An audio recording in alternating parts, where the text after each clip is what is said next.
نماز کے اختتام پر ابوالحسن نے اٹھ کر عبدالشمس کو گلے لگا لیا۔ عبدالشمس کی آنکھوں میں مسرت کے آنسو چھلک رہے تھے۔ ابوالحسن اور اس کے ساتھیوں نے انہیں مبارکباد دی۔ عبدالشمس نے کہا، آپ کی زبان میں ایک جادو تھا، مجھے کچھ اور سنائیے۔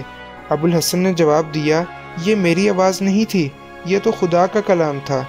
عبدالشمس نے کہا، بے شک یہ کسی انسان کا کلام نہیں ہو سکتا، سنائیے مجھے۔ ابوالحسن نے اپنے ایک ساتھی طلحہ کی طرف اشارہ کیا۔ طلحہ قرآن کا حافظ تھا۔ عرب اس کے ارد گرد بیٹھ گئے اور طلحہ نے سورہ یاسین کی تلاوت کی۔ قرآن کے مقدس الفاظ اور طلحہ کی دل گداز آواز سے عبدالشمس اور اس کے ساتھیوں پر رقت طاری ہو گئی۔ تلاوت کے بعد ابوالحسن نے رسول اکرم صلی اللہ علیہ وسلم کی زندگی اور اسلام کے مختلف پہلوؤں پر روشنی ڈالتے ہوئے انہیں اسلام کی دعوت دی۔ عبدالشمس اور اس کے ساتھی جو ایک مدت سے عربوں کی عظمت کی داستانیں سن کر رسول اکرم صلی اللہ علیہ وسلم کی عظمت کا اعتراف کر چکے تھے، ابوالحسن کی تبلیغ کے بعد دین اسلام کی صداقت پر ایمان لے آئے۔ کلمہ توحید پڑھنے کے بعد عبدالشمس نے اپنے لیے عبداللہ کا نام پسند کیا۔ سلمہ ناریل کے ایک درخت کا سہارا لیے کھڑی یہ تمام واقعات دیکھ رہی تھی۔ وہ جھجکتی ہوئی آگے بڑھی اور اپنے باپ سے کہنے لگی، ابا جان، کیا عورتیں بھی مسلمان ہو سکتی ہیں؟ عبداللہ نے مسکراتے ہوئے ابوالحسن کی طرف دیکھا اور وہ بولا، خدا کی رحمت عورتوں اور مردوں کے لیے یکساں ہے۔ سلمہ نے کہا، تو میرا نام بھی تبدیل کر دیجئے، میں بھی مسلمان ہونا چاہتی ہوں۔ ابوالحسن نے کہا، تمہارا یہی نام ٹھیک ہے، تم فقط کلمہ پڑھ لو۔ سلمہ نے کلمہ پڑھا اور سب نے ہاتھ اٹھا کر اس کے لیے دعا کی۔ آسمان پر بادل چھا رہے تھے۔ اچانک موسلادھار بارش ہونے لگی اور یہ لوگ کمرے میں چلے گئے۔ تھوڑی دیر بعد بارش تھم گئی اور دلیپ سنگھ نے آ کر خبر دی کہ مہاراج آپ کا انتظار کر رہے ہیں۔ ابوالحسن اپنے ساتھیوں کو وہیں چھوڑ کر دلیپ سنگھ کے ساتھ ہو لیا۔ دوپہر کے وقت ابوالحسن واپس آیا اور اس نے اپنے ساتھیوں کو بتایا کہ راجہ اور بعض سرداروں نے اور بھی عربی گھوڑے خریدنے کی خواہش ظاہر کی ہے، اس لیے ہمارا جہاز چوتھے روز واپس روانہ ہو جائے گا۔ عبداللہ یعنی عبدالشمس نے انہیں کچھ دن اور ٹھہرنے کے لیے کہا، لیکن ابوالحسن نے جلد واپس آنے کا وعدہ کر کے اجازت حاصل کر لی۔ عبداللہ یعنی عبدالشمس نے انہیں کچھ دن اور ٹھہرنے کے لیے کہا، لیکن ابوالحسن نے جلد واپس آنے کا وعدہ کر کے اجازت حاصل کر لی۔ ابوالحسن نے کہا، ابھی ہمیں اسلام کے متعلق بہت کچھ جاننا ہے، اگر آپ طلحہ کو یہاں چھوڑ جائیں تو بہت اچھا ہوگا۔ ابوالحسن نے طلحہ کی طرف دیکھتے ہوئے جواب دیا، اگر یہ پسند کریں تو میں انہیں بخوشی یہاں چھوڑنے کے لیے تیار ہوں۔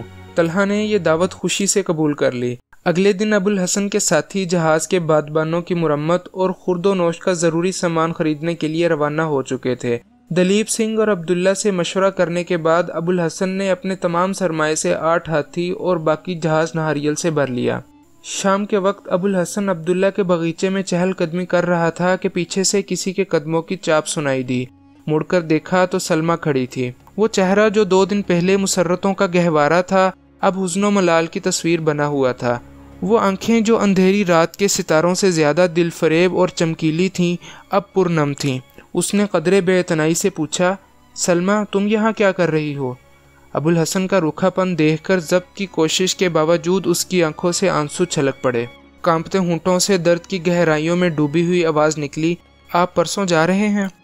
ہاں، لیکن تمہیں کیا ہوا؟ تم رو کیوں رہی ہو؟ کچھ نہیں، کچھ بھی تو نہیں۔ آنسوؤں میں بھیگی ہوئی مسکراہٹ ابوالحسن کے دل پر اثر کیے بغیر نہ رہی۔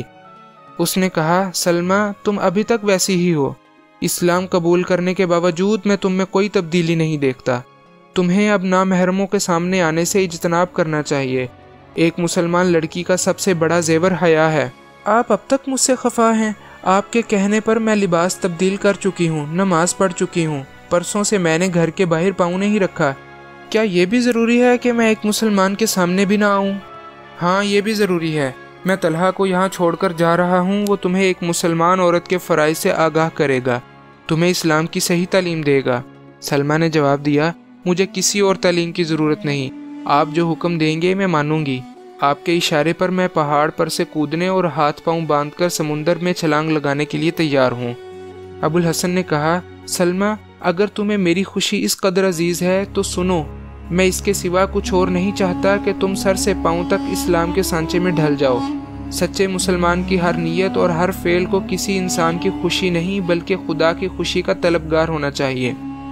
سچے مسلمان کی ہر نیت اور ہر فعل کو کسی انسان کی خوشی نہیں بلکہ خدا کی خوشی کا طلبگار ہونا چاہیے۔ کلمہ پڑھنے کے بعد تم ایک ایسی دنیا میں پاؤں رکھ چکی ہو جو ایک لامتناہی جدوجہد کا گھر ہے۔ اس میدان میں کودنے والے کے دل میں آنسوؤں اور آہوں کے لیے کوئی جگہ نہیں ہونی چاہیے۔ مسلمان کے لیے زندگی ایک بہت بڑا امتحان ہے۔ اس کے پہلو میں وہ دل ہونا چاہیے جو خدا کی راہ میں زندگی کی بلند ترین خواہشات کو بھی قربان کرنے سے نہ گھبرائے۔ اس کا سینہ تیروں سے چھلنی ہو لیکن زبان سے آہ تک نہ نکلے۔ تم عرب جاؤ تو شاید یہ دیکھ کر حیران ہوگی کہ مسلمان عورتیں اپنے شوہروں، بھائیوں اور بیٹوں کو جہاد پر رخصت کرتی ہیں، لیکن ان کی آنکھ میں آنسو تو درکنار پیشانی پر شکن تک نہیں آتی، اور یہ صرف اس لیے کہ وہ خدا کی خوشی کو دنیا کی ہر خوشی پر ترجیح دیتی ہیں۔ اگر تم نے مجھے خوش کرنے کے لیے اسلام قبول کیا ہے تو مجھے افسوس کے ساتھ یہ کہنا پڑے گا کہ تم اسلام کو سمجھی ہی نہیں۔ اگر خدا کو خوش کرنا چاہتی ہو تو گھر جاؤ، میں طلحہ کو بھیجتا ہوں، وہ آج ہی تمہیں قرآن پڑھانا شروع کر دے گا۔ میں یہ چاہتا ہوں کہ جب میں واپس آؤں تو تم میری تیراکی کا امتحان لینے کے لیے ساحل سے 1 میل کے فاصلے پر سمندر میں میرا استقبال نہ کرو۔ میں یہ چاہتا ہوں کہ جب میں واپس آؤں تو تم میری تیراکی کا امتحان لینے کے لیے ساحل سے 1 میل کے فاصلے پر سمندر میں میرا استقبال نہ کرو، اور مجھے جنگلوں میں اور پہاڑوں میں تمہیں تلاش نہ کرنا پڑے۔ مجھے یہ دیکھ کر خوشی ہوگی کہ عبدالشمس کا نام تبدیل ہونے کے بعد اس کے گھر کا نقشہ بھی بدل چکا ہے، اور اس 4 دیواری میں ایک مسلمان لڑکی پرورش پا رہی ہے۔ سلمہ نے پر امید ہو کر پوچھا، آپ کب آئیں گے؟ میں دن معین نہیں کر سکتا، لیکن ارادہ یہی ہے کہ گھوڑے خریدتے ہی وہاں سے واپس آ جاؤں، لیکن اگر مجھے جہاد کے لیے کہیں جانا پڑا تو ممکن ہے کہ دوبارہ نہ آ سکوں۔ سلمہ کے چہرے پر پھر ایک بار اداسی چھا گئی، اور اس نے آنکھوں میں آنسو بھرتے ہوئے کہا، نہیں، یوں نہ کہیے، خدا آپ کو واپس ضرور لائے گا۔ تم دعا کرتی رہو گی تو انشاءاللہ میں ضرور آؤں گا۔ سلمہ نے کہا، دعا؟ آپ کیا کہتے ہیں کہ اگر میری دعا قبول ہو سکتی تو آپ جانے کا ارادہ کیوں کرتے؟ ابوالحسن نے اچانک محسوس کیا کہ وہ بہت زیادہ باتیں کر چکا ہے۔ اس نے لہجے کو ذرا ترش بناتے ہوئے کہا، سلمہ جاؤ، اگر عرب کی تمام عورتیں تمہارے جیسی نیک دعائیں کرتیں تو اسلام کی روشنی عرب کی حدود سے باہر نہ نکلتی۔ سلمہ نادم سی ہو کر واپس ہوئی، بار بار اس کے منہ سے یہ الفاظ نکل رہے تھے، میں بہت بے وقوف ہوں، میں نے یہ کہا ہی کیوں؟ تھوڑی دیر کے بعد وہ کوٹھے پر چڑھی۔ افق مغرب پر گرم لوہے کے سرخ تھال کی طرح چمکتا ہوا سورج پانی میں غوطہ لگانے کی تیاری کر رہا تھا۔ آسمان پر کہیں کہیں ہلکے ہلکے بادل شفق کی سرخی کی عکاسی کر رہے تھے۔ مرطوب ہوا کے جھونکے ناریل کے پتوں پر ایک دلکش راگ چھیڑ رہے تھے۔ ارد گرد کے تمام مناظر سے ہٹ کر سلمہ کی نگاہیں سمندر کے کنارے عربوں کے جہاز پر مرکوز ہو گئیں۔ دل میں ہیجان بپا ہوا۔ اس نے ہاتھ اٹھا کر دعا کی، اے خشکی اور تری کے مالک، مجھے ایک مسلمان عورت کا ایمان دے، مجھے سیدھی راہ دکھا، اور جب وہ واپس آئیں تو مجھے دیکھ کر خفا نہ ہوں۔ تیسرے دن آسمان پر بادل چھا رہے تھے۔ سلمہ کوٹھے پر چڑھ کر حسرت بھری نگاہوں سے سمندر کی طرف دیکھ رہی تھی۔ ساحل سے دور ابوالحسن کا جہاز موجوں پر رقص کرتا نظر آ رہا تھا۔ ہوا کے چند تیز جھونکے آئے اور بارش ہونے لگی۔ بارش کی تیزی کے ساتھ اس کی نگاہوں کا دائرہ محدود ہوتا گیا، یہاں تک کہ جہاز آنکھوں سے اوجھل ہو گیا۔ ضبط کی کوشش کے باوجود اس کی آنکھوں سے آنسو چھلک پڑے اور رخساروں سے بہتے ہوئے بارش کے قطروں کے ساتھ مل گئے۔ سلمہ دیر تک ہاتھ اٹھا کر یہ دعا دہراتی رہی، میرے مولا، اسے سمندر کی سرکش لہروں سے محفوظ رکھیو۔ باغیچے میں ابوالحسن سے آخری ملاقات کے بعد سلمہ کے خیالات اور عادات میں بہت بڑی تبدیلی آ چکی تھی۔ اسے ابوالحسن کی بے اعتنائی کا بے حد ملال تھا، تاہم اسے انسانیت کا بلند ترین معیار تصور کرتے ہوئے وہ اس بات پر ایمان لا چکی تھی کہ اس کی جو عادت ابوالحسن کو ناپسند ہے یقیناً بری ہوگی۔ چنانچہ اس نے دوبارہ کسی کے سامنے بے حجاب ہونے کی جرت نہ کی۔ جب ابوالحسن اور اس کے ساتھی بندرگاہ کی طرف روانہ ہوئے تو اس نے اپنے دل سے سوال کیا، کیا اس کے دل میں میرے لیے کوئی جگہ ہو سکتی ہے؟ ابوالحسن کی باتیں یاد آتیں تو اس کے دل میں کبھی یاس کی تاریکیاں مسلط ہو جاتی اور کبھی امید کے چراغ چمک اٹھتے۔ عبداللہ کی آواز سن کر وہ نیچے اتری۔ بوڑھے باپ نے سوال کیا، سلمہ، تم بارش میں اوپر کیا کر رہی تھی؟ کچھ نہیں ابا جی، میں سلمہ کوئی بہانہ کرنا چاہتی تھی، لیکن اسے ابوالحسن کی نصیحت یاد آ گئی اور وہ بولی، میں ان کا جہاز دیکھ رہی تھی۔ عبداللہ نے کہا، وہ تو دیر ہوئی جا چکے، جاؤ تم کپڑے بدل آؤ، طلحہ ابھی آ جائے گا، ہم اس سے قرآن پڑھیں گے۔ سلمہ نے پوچھا، آپ انہیں کہاں چھوڑ آئے؟ وہ راستے میں زید کے گھر ٹھہر گیا تھا، ابھی آ جائے گا۔ چند دنوں میں طلحہ کی تعلیم کا نتیجہ یہ ہوا کہ سلمیٰ اپنی ہر بات میں ابوالحسن کی خوشی کو مقدم سمجھنے کی بجائے خدا کی رضا کو مقدم سمجھنے لگی۔ تاہم ہر نماز کے بعد اس کی سب سے پہلی دعا ابوالحسن کے لیے ہوتی تھی۔ 6 مہینے گزر گئے، ابوالحسن کی کوئی خبر نہ آئی۔ سلمیٰ کی اداسی بے چینی میں تبدیل ہونے لگی۔ وہ صبح و شام مکان کی چھت پر چڑھ کر سمندر کی طرف دیکھتی۔ بندرگاہ کی طرف آنے والا ہر نیا جہاز اسے دور سے ابوالحسن کی آمد کا پیغام دیتا۔ وہ اپنے خادم کو دن میں کئی بار بندرگاہ کی طرف بھیجتی۔ جب وہ مایوس نگاہوں کے ساتھ واپس آتا تو وہ بے قرار سی ہو کر پوچھتی، تم نے اچھی طرح دیکھا؟ ممکن ہے ان میں کوئی عرب بھی ہو؟ خادم جواب دیتا، وہ فلاں جگہ سے آیا ہے، میں پوری طرح چھان بین کر کے آیا ہوں، ان میں ایک بھی عرب نہیں تھا۔ وہ امید کے سمندر میں غوطے کھانے والے انسان کی طرح تنکوں کا سہارا لیتی اور کہتی، تم نے ملاؤں سے پوچھا ہوتا، ممکن ہے انہوں نے راستے میں کسی بندرگاہ پر عربوں کا جہاز دیکھا ہو یا ان کے متعلق سنا ہو۔ خادم پھر بھاگتا ہوا بندرگاہ جاتا۔ سلمیٰ کی امنگیں پرانی امیدوں کے کھنڈروں پر نئی امیدوں کا محل کھڑا کر لیتی تھیں۔ بوڑھے نوکر کا افسردہ اور ملول چہرہ پھر وہی حوصلہ شکن خبر دیتا اور سلمیٰ کی امیدوں کا محل دھڑام سے نیچے آ رہتا۔ ہر صبح وہ اپنے دل میں امید کے چراغ روشن کرتی۔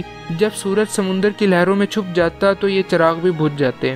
اس کے دل کی دھڑکنیں آہوں اور آنسوؤں میں تبدیل ہو جاتی۔ مدت تک طلحہ یا اپنے باپ میں سے کسی پر اس نے اپنے دل کا حال ظاہر نہ ہونے دیا، لیکن ایک شام سلمیٰ کے طرز عمل نے ان دونوں کو شبہ میں ڈال دیا۔ باہر موسلا دھار بارش ہو رہی تھی۔ طلحہ اور عبداللہ برآمدے میں بیٹھے باتیں کر رہے تھے۔ سلمیٰ ایک کمرے کے دریچے کے سامنے بارش کا منظر دیکھ رہی تھی۔ باتوں باتوں میں ابوالحسن کا ذکر آیا۔ عبداللہ نے کہا، خدا جانے وہ اب تک کیوں نہیں آئے، 8 مہینے ہو گئے ہیں۔ اگر خدا نے اسے سمندر کے حوادث سے محفوظ رکھا ہو تو اتنی دیر تک اس کے واپس نہ آنے کی وجہ یہی ہے کہ وہ کہیں جہاد پر چلا گیا ہے۔ عبداللہ نے کہا، آج مجھے دلیپ سنگھ نے بتایا ہے کہ یہاں سے کوئی 30 میل کے فاصلے پر مالابار کا ایک جہاز غرق ہو چکا ہے۔ صرف ایک کشتی 5 آدمیوں کو لے کر یہاں پہنچی ہے۔ طلحہ نے پوچھا، اس پر کتنے آدمی تھے؟ شاید 20 تھے۔ جہاز بہت بڑا تھا اور اس پر تجارت کا بہت سا مال تھا۔ جہاز کیسے غرق ہوا؟ ملاح منزل کو دیکھ کر بے پرواہ ہو گئے اور جہاز ایک چٹان سے ٹکرا کر پاش ہو گیا۔ سلمیٰ پاس کے کمرے میں بیٹھی اپنے خیالات میں محو تھی۔ اس نے فقط آخری فقرہ سنا اور ایک ثانیہ کے لیے اس کی رگوں میں خون کا ہر قطرہ منجمد ہو کر رہ گیا۔ برآمدے سے پھر عبداللہ کی آواز آئی، یہ چٹانیں بہت خطرناک ہیں، ہر سال ان کی وجہ سے کوئی نہ کوئی جہاز غرق ہو جاتا ہے۔ یہاں کے باشندوں کا خیال ہے کہ یہ چٹانیں سمندر کے دیوتا کے مندر ہیں۔ یہ سنتے ہی سلمیٰ کی رگوں میں ایک غیر معمولی ارتعاش پیدا ہوا۔ وہ اٹھی اور اپنے کمرے سے نکل کر باپ کے سامنے آ کھڑی ہوئی۔ اس کا دہشت زدہ چہرہ اور پتھرائی ہوئی آنکھیں دیکھ کر باپ نے پوچھا، بیٹی تمہیں کیا ہوا؟ کچھ دیر بعد جذبات کی شدت کی وجہ سے سلمیٰ کے منہ سے کوئی آواز نہ نکلی۔ رنج و کرب کی گہرائیوں میں ڈوبی ہوئی نگاہیں یہ کہہ رہی تھیں کہ جو کچھ تم مجھ سے چھپانا چاہتے ہو میں سن چکی ہوں۔ طلحہ نے حیران ہو کر پوچھا، کیوں بیٹی، کیا بات ہے؟ سلمیٰ کے بھنچے ہوئے ہونٹ کپ کپائے، پتھرائی ہوئی آنکھوں پر آنسوؤں کے باریک پردے چھا گئے۔ اس نے کہا، بتائیے کب ڈوبا ان کا جہاز؟ آپ کو کس نے بتایا؟ اور وہ آپ خاموش کیوں ہیں؟ خدا کے لیے کچھ کہیے، میں بری سے بری خبر سننے کے لیے تیار ہوں۔ ہچکیوں اور آہوں کی شدت اس کی آواز کے تسلسل کو توڑ رہی تھی۔ عبداللہ نے پریشان سا ہو کر جواب دیا، بیٹی ہم مالابار کے ایک جہاز کا ذکر کر رہے تھے، آج دلیپ سنگھ نے مجھے بتایا تھا۔ لیکن سلمیٰ نے باپ کا فقرہ پورا نہ ہونے دیا۔ نہیں، آپ مجھ سے چھپانا چاہتے ہیں، مجھے جھوٹی تسلیاں نہ دیں۔ یہ کہہ کر سلمیٰ ہچکیاں لیتی ہوئی دوسرے کمرے میں چلی گئی۔ بوڑھا باپ کچھ نہ سمجھا۔ وہ طلحہ کی طرف معذرت طلب نگاہوں سے دیکھتا ہوا اٹھا اور سلمیٰ کے کمرے میں چلا گیا۔ سلمیٰ منہ کے بل بستر پر لیٹی ہچکیاں لے رہی تھی۔ بوڑھے باپ کا دل بھر آیا اور اس نے قریب بیٹھ کر سر پر ہاتھ پھیرتے ہوئے کہا، بیٹی کیا ہو گیا ہے تمہیں؟ ناظرین، ہم آج کی نشست کا اختتام یہیں کرتے ہیں۔ اگر آپ کو یہ ویڈیو پسند آئی تو ہمارا چینل سبسکرائب کر لیجئے گا اور ساتھ میں بیل آئیکن کو ضرور پریس کر لیجئے گا۔ اجازت دیجیے، اللہ نگہبان۔